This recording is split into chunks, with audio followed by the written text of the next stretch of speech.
తర్వాత కేసీఆర్ గారి పాలనని నియంతల పాలనని మీరే మాట్లాడిండ్రు కదా.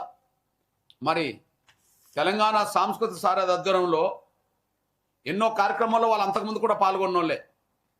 ఎగ్జాంపుల్, కేసీఆర్ ప్రభుత్వానికి వ్యతిరేకంగా మేము ఉద్యమం చేస్తున్న రోజుల్లో కూడా సారథిలో ఉండబడే మాదిగ కళాకారులు, వర్గీకరణ సమర్థించే అణగారిన వర్గాల కళాకారులు కూడా మా ఉద్యమంలో భాగస్వాములైన సందర్భాలు ఎన్నో సందర్భాలు ఉన్నాయి. మరి నియంత పాలన అనబడుతున్న కేసీఆర్ పాలన మీరు చెప్పారు కదా, నియంత పాలనని, అందులో కూడా ఆ ప్రభుత్వంలో కూడా 10 ఏళ్ళలో ఇట్లాంటి సర్కులర్ ఏనాడు రాలే. ఆ 10 ఏళ్లలో ఇట్లాంటి సర్కులర్ ఏనాడు రాలే.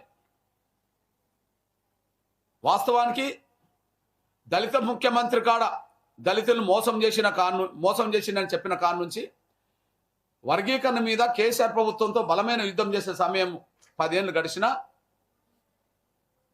బలమైన ఉద్యమం కేసీఆర్ ప్రభుత్వం మీద నిర్వహిస్తున్న సమయంలో కూడా కళాకారులు మాకు బహిరంగ అండగున్న రోజుల్లో కూడా ఇట్లాంటి సర్కులర్, కళాకారుల స్వేచ్ఛను హక్కును హరించే సర్కులర్ ఏనాడు కేసీఆర్ ప్రభుత్వం తీయలే.